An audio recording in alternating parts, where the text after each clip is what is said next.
Donc, comment ça fonctionne quand on appelle au 811? Donc, quand on compose les chiffres 811, si on a une problématique plus au niveau de la santé, plus médicale, on va faire l'option 1 pour parler avec des infirmiers puis des infirmières. Par contre, si c'est plus au niveau émotionnel, qu'on vit des difficultés là, dans nos relations ou dans notre rôle, là, par exemple, de proche aidant, on peut faire l'option 2 pour parler à des intervenants psychosociaux.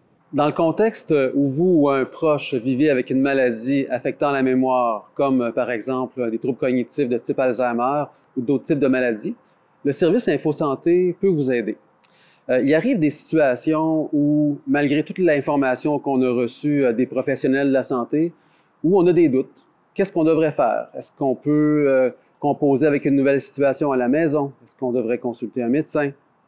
Est-ce qu'il y a des trucs qu'on devrait avoir? Donc, c'est dans tout ce contexte-là que le service InfoSanté peut être très aidant. Donc, en choisissant le service InfoSanté, après avoir fait le 811 et choisi le 1, on a accès à un service qui est confidentiel, qui est gratuit, et où les gens vont pouvoir parler avec une infirmière ou un infirmier. Les infirmiers qui travaillent sont des professionnels qui sont habitués et qui travaillent vraiment à évaluer la condition physique et mentale d'une personne qui a des symptômes. Quand on parle de symptômes physiques et mentaux, on comprend que c'est un très large éventail de symptômes. Donc, on peut faire face à toutes sortes de situations. Les situations qu'on le voit le plus souvent à InfoSanté, c'est souvent des situations physiques. Bon, des questions par exemple sur les maladies infectieuses. Qu'est-ce qu'on fait par rapport à des symptômes de grippe? Qu'est-ce qu'on fait par rapport à des symptômes de zona? Des appels aussi qui touchent des blessures, des appels concernant les maladies chroniques. Donc, c'est assez large, c'est la majeure partie de nos appels. Donc, il ne faut pas oublier que les infirmiers et infirmières à InfoSanté sont aussi formés pour évaluer la condition mentale d'une personne. Là aussi, il y a un large éventail de situations. On peut avoir, entre autres, des situations où on a des symptômes dépressifs, mais aussi des symptômes là, de maladies là, qui affectent la mémoire. Habituellement, quand vous appelez au service InfoSanté, comment se passe un appel? Bien, l'infirmière, évidemment, va poser des questions. Typiquement, un appel dure environ 10, 15, 20 minutes, mais ça peut être plus long. On n'a pas de temps limite pour traiter un appel. L'important, c'est de bien évaluer la personne et pouvoir lui donner la meilleure intervention possible. Il faut comprendre aussi que quand quelqu'un nous appelle, on ne focus pas sur un seul petit problème. Les infirmiers et infirmières ont toujours une vision globale de la situation. Parce qu'il peut arriver qu'un appel tout simple pour une blessure peut comporter des éléments qui sont parfois psychologiques ou même sociaux. Donc, il faut toujours voir très, très large dans la situation et référer au bon endroit. Un des gros avantages du service InfoSanté, c'est qu'il est présent 24 heures sur 24 et 7 jours sur 7. Ça, c'est important de le dire parce que, oui, il y a beaucoup de ressources qui existent dans la communauté. Sans toutes les nommer, on peut avoir plusieurs ressources communautaires, on peut avoir la Société d'Alzheimer de Québec, on peut avoir le médecin, le pharmacien, mais parfois, les gens, avant de communiquer avec ces ressources-là, ont des hésitations. Est-ce que ça vaut la peine que j'appelle mon médecin? InfoSanté peut les guider là-dessus. L'autre point important, c'est que des fois, on ne sait pas quelles ressources contacter et on n'arrive pas à la contacter aussi. Quelqu'un peut avoir tenté de rejoindre son médecin sans succès. Donc, en nous appelant InfoSanté, on va pouvoir aussi les guider par rapport à tout ça. Je vais maintenant vous donner des exemples concrets de comment InfoSanté peut vous aider. Il faut savoir que dans les exemples que je vais vous donner, bien, la conclusion, c'est des consultations médicales qui sont recommandées. Par contre, c'est important de le mentionner, la plupart du temps, les appels se terminent avec simplement des conseils à la maison à appliquer. Comme premier exemple, je pourrais vous donner l'exemple d'un fils qui appelle concernant sa mère. Donc, il y a des inquiétudes, il a remarqué depuis quelque temps qu'elle a de la difficulté à se concentrer. Également, elle cherche un peu plus ses mots. Donc, ce soir-là, le fils est avec sa mère, ils ont discuté un peu ensemble, c'est un peu délicat comme situation. Le fils décide de nous appeler. Donc, l'infirmière, ce qu'elle va faire, c'est qu'elle va évaluer la situation en parlant avec le proche, mais aussi en parlant avec la dame en question. La façon de faire, c'est vraiment avec une approche qui est très structurée, pour vraiment rien laisser passer. Donc, c'est une méthode qu'on a au téléphone pour bien évaluer la situation. Donc, il y a plusieurs questions qui pourraient être posées. On pourrait demander au proche ou à la mère depuis combien de temps on a marqué les symptômes. Est-ce que ce sont des symptômes qui sont présents toute la journée ou à certains moments? Est-ce qu'il y a des causes peut-être qu'on pourrait voir là-dessus? Et est-ce qu'il y aurait peut-être des symptômes associés? Une fois que l'analyse va être faite de la situation, bien, l'infirmière pourra peut-être, par exemple, donner comme conseil de rencontrer le médecin de famille dans un délai plus ou moins urgent, quelques jours, quelques semaines. Donc, ça pourrait être la conclusion d'un genre d'appel comme ça. Il faut savoir qu'il y a toutes sortes de causes à des problèmes qui peuvent affecter la mémoire, donc c'est important de prendre ça en considération. Il y a peut-être une cause physique, il y a peut-être une cause psychologique aussi comme une dépression. Également, dans ce genre d'appel-là, ça peut toucher aussi des gens qui sont déjà atteints de maladies cognitives, l'infirmière va évaluer un peu la situation à domicile. Si on sent que c'est précaire, qu'il y a peut-être des besoins à domicile aussi, on ne laissera pas ça tomber. Donc, avec l'accord, évidemment, de la mère, on pourrait la référer vers des ressources communautaires, ou on pourrait même la référer au service info-social pour être bien sûr de bien englober toute la situation. Un autre exemple, on pourrait avoir une dame qui nous appelle concernant son mari. Donc, prenons l'exemple d'un monsieur qui a un diagnostic de la maladie d'Alzheimer depuis plusieurs mois. La dame est inquiète ce soir-là, elle se demande qu'est-ce qui se passe. Le comportement de son mari a changé. Donc, on a un mari qui est un peu plus agité. Même la dame nous rapporte qu'il voit des fourmis dans la chambre à coucher alors que ce n'est pas le cas, il n'y a rien du tout.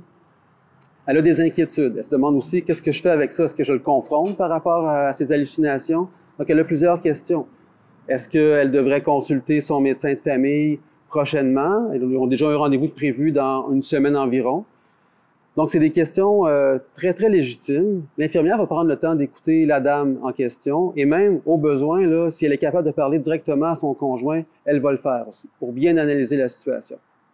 Ce qui peut se produire par la suite, l'infirmière, selon son jugement et selon son évaluation, va pouvoir guider la personne, entre autres pour lui dire qu'est-ce qu'on fait, est-ce qu'on confronte ou non le mari. On est capable de la conseiller là-dessus. L'autre bout, surtout dans une situation comme ça, surtout si c'est la première fois que ça se produit, il y a peut-être une autre cause que l'évolution de la maladie aussi. Donc, c'est important d'en prendre compte. Peut-être que l'infirmière va avoir remarqué que le conjoint a plus de difficultés à respirer, donc on pense peut-être à une infection respiratoire, peut-être qu'il y a une infection urinaire. Donc, dans des situations comme ça, c'est important de référer rapidement la personne pour une évaluation. C'est vraiment dans un contexte parce que c'est la première fois et qu'on a des doutes sur des causes peut-être physiques à ce problème-là. En résumé, si j'avais une chose à vous faire retenir sur le service InfoSanté, c'est que c'est un service qui est professionnel, qui permet aux gens d'avoir des réponses à leurs questions dans des situations de santé qui ne sont pas toujours évidentes non plus. Là. Donc, comme on est là 24 heures sur 24, 7 jours sur 7, il ne faut pas hésiter à nous contacter. Donc, c'est quoi des intervenants psychosociaux? On est majoritairement, nous, des travailleurs sociaux, des psychoéducateurs, même des criminologues à la réponse. Donc, ce qui fait en sorte qu'on est toujours disponible, c'est notre horaire, là, 24 heures sur 24 à tous les jours. Donc, même la nuit, quand vous vivez des difficultés, là, qu'il y a une crise qui embarque, qu'il y a des émotions qui sont difficiles à gérer, que vous avez de la difficulté à dormir, vous pouvez nous appeler. Mais à toute heure du jour aussi. Comment ça fonctionne quand on appelle à l'option 2 du 811 InfoSocial? En fait, l'intervenant psychosocial va faire une consultation psychosociale avec vous, mais au téléphone.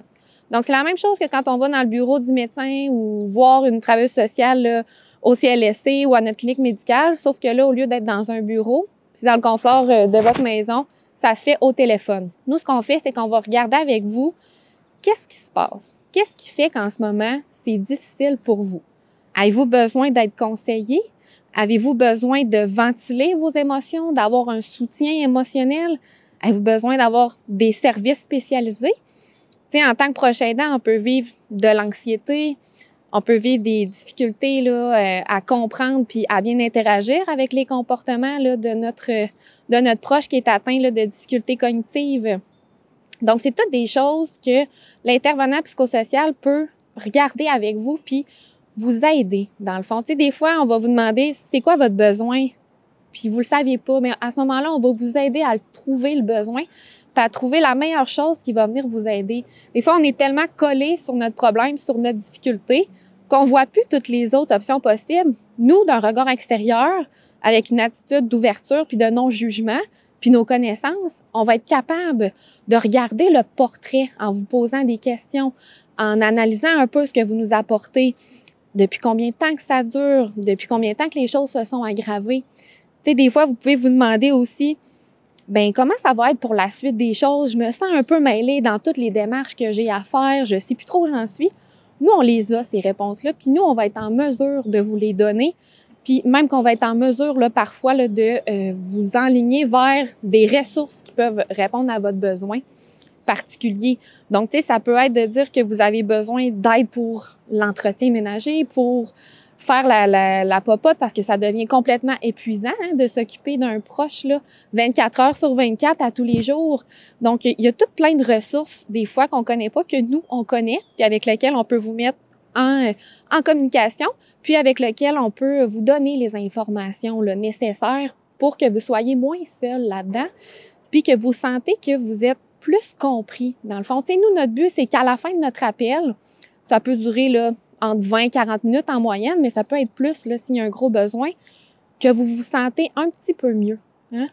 Que ponctuellement, dans le ici et maintenant, dans le moment présent, on a été capable de trouver le plus petit pas possible pour améliorer votre situation, puis diminuer un peu la charge émotive, diminuer un peu le poids qui est sur vos épaules. Puis n'ayez pas peur. Si vous avez des idées de suicide, si vous avez des idées de faire du mal à votre proche, vous pouvez nous en parler. Nous, on est vraiment outillés, puis on est des professionnels pour prendre cette information-là, puis faire en sorte qu'on va trouver des choses, des stratégies pour s'en sortir, puis pour améliorer comment nous on se sent, mais comment aussi notre proche se sent. Pour terminer, nous, on est considérés comme des généralistes. Donc, on a un peu d'informations sur tout. Pour ce qui a trait aux difficultés cognitives, on a beaucoup d'informations à ce sujet-là. Donc, on peut vous outiller sur comment interagir avec votre proche aidant. C'est quoi les petits trucs au quotidien qui vont faire en sorte qu'il va y avoir moins de crises, que ça va être plus facile de vivre là, au quotidien avec la personne. C'est toutes des petites choses qu'on peut vous donner, quelle attitude utiliser et tout ça. Donc, on est vraiment là pour trouver ensemble des solutions, puis on vous laissera pas dans le vide. Avec un diagnostic de maladie comme la maladie d'Alzheimer, qui est une maladie qu'on appelle dégénérative, bien, il va y avoir une évolution dans les symptômes. C'est pourquoi un suivi régulier avec votre médecin est recommandé. Habituellement, un premier suivi 6 mois après le diagnostic et ensuite, minimalement, un suivi à tous les ans au niveau médical serait recommandé.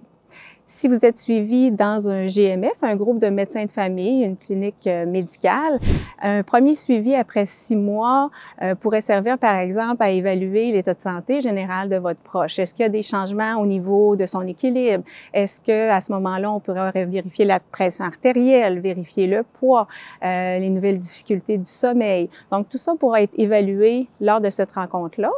Habituellement, on va également revérifier au niveau de la mémoire. On veut voir si c'est stable, s'il y a une détérioration. Oui, la mémoire par des tests cognitifs. Également, on va vous questionner au niveau de l'autonomie fonctionnelle. C'est quoi ça? Bien, c'est votre capacité à faire vos activités dans la vie de tous les jours. Ensuite, la médication, si vous êtes suivi par la Régie de l'assurance maladie et qu'il y a une médication qui vous a été prescrite pour justement aider à stabiliser là, la maladie, eh bien, la Régie de l'assurance maladie exige là, une rencontre 6 mois et ensuite annuellement afin de réévaluer là, l'efficacité de la médication. Finalement, il y a, avec l'évolution de la maladie, parfois l'apparition de comportements différents chez votre proche. Il peut y avoir des symptômes particuliers, comme par exemple des hallucinations, des symptômes dépressifs, des problèmes au niveau visuel. Eh bien, tout ça doit également être évalué et c'est en cours de suivi que ça pourra se faire. Ça va être un bon moyen, justement, de trouver des trucs avec votre médecin afin de mieux gérer ces changements chez votre proche. Si vous n'avez malheureusement pas de médecin de famille, vous pouvez quand même obtenir un suivi de votre maladie. Et pour ce faire, vous n'avez qu'à suivre le même processus que vous avez fait pour justement avoir la première évaluation diagnostique, ce qui veut dire que vous pourrez faire les démarches pour avoir un rendez-vous dans une clinique réseau, un GMFR, et à ce moment-là, un médecin vous rencontrera et pourra faire le suivi approprié. Plus la maladie de mémoire va évoluer, plus les capacités au niveau de la conduite automobile vont diminuer et il vous sera plus difficile à ce moment-là de conserver votre permis de conduire et de conduire de façon sécuritaire. Il faut se préparer à un tel changement parce que la conduite automobile a beaucoup d'impact dans votre quotidien. Si vous désirez avoir de l'information, vous pouvez avoir en main un document qui se nomme « Au volant de ma santé », qui est un document offert par la Société d'assurance automobile du Québec qui répondra à la majorité de vos questions. C'est pas parce que vous n'avez plus votre permis de conduire qu'il faut limiter vos activités. Il existe du transport alternatif pour vous aider à vous déplacer. Un des services qui serait intéressant pour vous d'obtenir, c'est le service du STAC. Et pour avoir l'inscription à ce service, vous devez passer soit par votre médecin de famille ou une infirmière pour votre inscription. Il vous permettra de vous déplacer à l'endroit qui vous convient à peu de frais. Vous pouvez également, bien sûr, utiliser les taxis qui sont un bon moyen de se déplacer. Vous avez également l'option de prendre le transport en commun, accompagné d'un proche. Sachez que votre proche n'aura pas à débourser les frais s'il vous accompagne puisque vous n'êtes pas capable de vous déplacer seul. Vous pouvez également, si l'arrêt d'autobus la plus proche est loin de votre domicile et que vous ne pouvez pas vous rendre à pied, dans certains secteurs de la ville, vous pouvez avoir accès au taxibus, qui est un service de transport gratuit entre votre domicile et l'arrêt d'autobus le plus près. Finalement, il ne faut pas oublier non plus les organismes communautaires parce que plusieurs organismes communautaires peuvent vous offrir des services de transport adaptés à vos besoins. Il existe plusieurs organismes communautaires qui offrent des services de transport, donc autres que les taxis ou le réseau de transport en commun. Il existe l'organisme Accès Transport Viable avec le programme Tango, qui est dans le fond un programme qui fait la promotion de l'utilisation des services de transport en commun par les personnes aînées. Ça vaut la peine de s'informer. Il existe aussi du transport bénévole, donc des organismes bénévoles qui offrent du transport. On parle entre autres des centres d'action bénévole, des entraides et aussi des associations bénévoles. On connaît souvent le transport bénévole pour les transports médicaux, pour aller à nos rendez-vous médicaux, mais il existe aussi toutes sortes d'autres accompagnements de transport dont vous pouvez bénéficier. Il y a du transport pour aller faire les courses, il y a du transport aussi pour aller participer à des activités sociales, il y a du transport pour aller à la caisse, par exemple. Il y a aussi du transport pour vous rendre dans une halte pause pour que, en tant que proche aidant, vous puissiez bénéficier d'un répit. Donc, ça vaut la peine de s'informer. Encore une fois, il y a toute une panoplie de services et il y a toute une panoplie aussi d'organismes qui offrent ces services-là. Donc, c'est important de bien vous informer. Et le plus simple, c'est de vous informer par le biais de Info Aidant ou d'aller sur le site de l'appui à l'appui.org. Donc, vous allez avoir des moyens alternatifs de vous déplacer, mais des fois, pour vous faciliter la vie, ça pourrait être intéressant, au contraire, de faire venir les choses à vous. Donc, de vous faire, par exemple, livrer les repas à domicile, soit par des traiteurs ou par des organismes également. Une autre façon serait de faire livrer votre médication par votre pharmacie. Comme proche aidant, avec l'évolution de la maladie, vous pouvez vous inquiéter de la sécurité de votre proche et bien sûr, vous n'êtes pas un expert en sécurité. Alors des fois, ça peut être un petit peu déstabilisant. La marge est faible entre mon proche est en sécurité et on veut lui laisser de l'autonomie. Qui peut vous aider? Bien, c'est sûr qu'il y a des professionnels au niveau du CLSC qui sont bien placés pour aller voir votre proche dans son milieu et évaluer justement les risques. Pour avoir accès à ces professionnels-là, si vous êtes suivi en GMF, vous avez simplement à en parler soit à votre médecin ou à votre infirmière et eux feront une référence au CLSC. Si jamais c'est pas le cas, vous n'avez pas de médecin de famille, vous avez à composer tout simplement le 811 et vous allez parler à une intervenante qui vous référera au bon endroit. Les risques à domicile peuvent être nombreux. Les principaux qu'on va voir avec des maladies comme la maladie d'Alzheimer, c'est peut-être le risque de chute. Le risque de chute, pourquoi? Parce que vous allez voir qu'avec des maladies comme justement ces maladies de mémoire, on peut observer des changements au niveau de la démarche de notre proche, au niveau de son équilibre, ce qui le met à risque de faire des chutes, même dans les activités très courantes de la vie quotidienne. Il y a des adaptations qu'on peut faire dans notre domicile pour aider justement à éviter ces chutes-là et pour avoir de l'information sur et des conseils sur justement l'adaptation de notre domicile. On peut faire affaire avec également les organismes communautaires comme la Société d'Alzheimer qui ont des beaux documents explicatifs là, qui pourront vous aider et même vous pouvez parler directement à quelqu'un de la Société d'Alzheimer. Également, si vous faites affaire directement déjà avec le CLSC, le soutien à domicile, vous pouvez en parler avec un intervenant ou un intervenant de votre GMF, groupe de médecins de famille, infirmières. Donc, plusieurs personnes peuvent vous aider à ce sujet-là. Si votre proche demeure seul et que vous vous inquiétiez qu'il tombe et qu'il ne reçoive pas l'aide nécessaire, il est assez facile de se procurer ce qu'on appelle un système de détection des chutes. C'est soit votre proche aura simplement apporté soit un bracelet ou un collier qui sera à ce moment-là relié à une centrale téléphonique d'aide et également vous serez contacté en cas d'urgence. Vous pouvez également aider votre proche à garder un peu son équilibre justement et à maintenir ses capacités en faisant appel au programme Équilibre ou au programme Marche qui est offert par le CLSC. Ce sont des programmes qui feront faire des exercices de renforcement, de stabilisation à votre proche, soit à domicile ou dans un centre particulier en groupe. Un autre risque qu'on va voir régulièrement et chez les proches atteints de maladies de mémoire, c'est des oublis ou des erreurs au niveau de la prise de la médication. Pour aider votre proche avec la gestion justement de la médication, ce serait, première des choses, vous pouvez lui préparer un pilulier. Donc, vous allez dans une boutique, acheter un pilulier qui est des compartiments séparés et là, vous allez pouvoir classer la médication au bon endroit, ce qui va aider votre proche à s'organiser un petit peu mieux. Un autre service qui est offert par la pharmacie en lien avec la médication, c'est ce qu'on appelle le Dispil. Donc, c'est une préparation là, en cases séparées au niveau des heures du jour où il doit prendre la médication et ça peut être livré à toutes les semaines à votre proche ou vous pouvez aller les chercher pour le mois au complet et c'est très, très aidant là, pour savoir est-ce que j'ai pris ma médication ou pas. Une autre façon d'aider votre proche pour qu'il se rappelle de prendre sa médication, ce serait de l'inscrire à des programmes de rappel téléphonique qui sont offerts par certains organismes communautaires, comme par exemple le programme PAIR, qui est offert par l'Association des proches aidants de la capitale nationale, qui est tout simplement un programme de rappel téléphonique au moment opportun de la prise de médication. Ça pourrait même être utilisé pour le rappel de la prise des repas, etc. Donc, vous avez parfois certaines craintes quand votre proche sort le matin pour aller prendre sa marche matinale. Vous avez peur qu'il se perde et qu'il y ait de la difficulté à retrouver justement le chemin de la maison.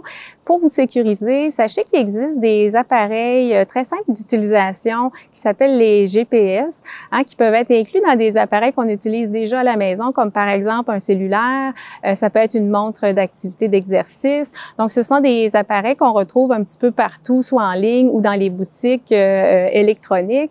Et ce que ça permet, c'est d'avoir toujours une idée de la localisation de votre proche. S'il est déjà habitué d'avoir un cellulaire et qu'il le traîne toujours avec lui, ça peut être une bonne façon. Si jamais vous savez qu'il pourrait oublier le cellulaire, à ce moment-là, d'avoir quelque chose de fixe, comme une montre, pourrait être une meilleure idée. Vous pouvez également l'inscrire à un programme qui s'appelle Sécuretour. C'est un programme en association entre la police locale et la Société d'Alzheimer. On va créer une fiche au nom de votre proche avec les particularités et ses coordonnées. Donc, si votre proche se perd, lorsqu'ils le retrouveront, ils pourront le ramener rapidement à la maison. Quand la maladie de notre proche évolue, il devient de plus en plus important de mettre des services en place, des services pour pouvoir aider, évidemment, vous aider, vous, en tant que proche aidant, mais aussi pour pouvoir maintenir la personne aidée à domicile. Ces services-là, on appelle ça souvent des services de soutien à domicile. On appelle ça des activités de la vie quotidienne. Donc, quand vous entendez AVQ, c'est des activités de la vie quotidienne. Le plus souvent, quand on met ces services-là en place, c'est souvent avec l'aide d'un travailleur social, d'un CLSC ou d'un GMF, mais il est tout à fait possible pour tout proche aidant de mettre ces services en place sans l'intervention, dans le fond, du CLSC. Vous pouvez donc vous-même faire vos démarches pour mettre, au moment où vous le trouvez opportun, des services d'aide à domicile. Ces services d'aide à domicile-là, ça englobe quand même beaucoup de choses. Vous pouvez avoir de l'aide pour le ménage, vous pouvez avoir de l'aide aussi pour l'entretien lourd, l'entretien léger, l'entretien aussi de votre terrain, par exemple. Il y a tous les services de préparation de repas que vous pouvez avoir. Il y a aussi les popotes roulantes qui sont mises en place pour aider. Vous pouvez avoir d'autres services de maintien à domicile, comme par exemple l'aide à l'hygiène, le bain et des services que vous trouvez importants pour pouvoir, vous aider vous, mais aussi pour pouvoir aider votre personne à rester à domicile avec vous. Plusieurs organismes offrent de l'aide pour le soutien à domicile. Il s'agit surtout des entreprises d'économie sociale en soutien à domicile, où vous pouvez trouver l'adresse à aidechezsoi.com. Il y a aussi des organismes à but non lucratif qui offrent des services d'aide à domicile et des centres d'action bénévoles. Dans le secteur de l'aide à domicile, il y a beaucoup de variations.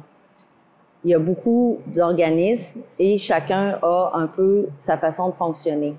Il est donc important de bien s'informer pour savoir quels sont les coûts pour les services d'aide à domicile. Parce que normalement, la plupart du temps, il y a des coûts, mais il y a aussi des services qui peuvent être subventionnés. Donc, il faut bien s'informer en tant que proche aidant concernant les subventions qui sont possibles pour l'aide à domicile. Il existe aussi des crédits d'impôt pour personnes âgées pour, dans le fond, avoir des diminutions sur votre rapport d'impôt pour le service de soutien à domicile. Pour vous aider à diminuer les coûts ou vous informer concernant les subventions pour l'aide à domicile, vous pouvez vous référer principalement aux entreprises d'économie sociale en soutien à domicile qui pourront, dans le fond, vous informer sur le programme d'exonération financière de soutien à domicile. Vous pouvez aussi vous informer à aidechezsoi.com dans les différents organismes et dans les centres d'action bénévoles également. Vous pouvez toujours consulter aussi la ligne Info Aidant, les services Info Aidant, où vous allez pouvoir trouver l'accompagnement pour répondre à vos questions.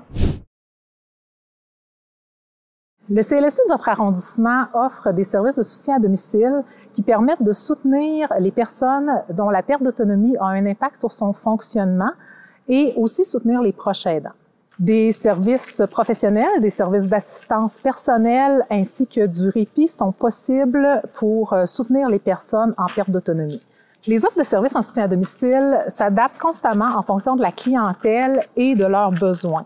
Il est donc difficile d'offrir une liste exhaustive de l'ensemble des services. Aujourd'hui, dans la capsule, je vais vous présenter comment avoir accès aux services ainsi que les rôles et responsabilités des différents professionnels en soutien à domicile.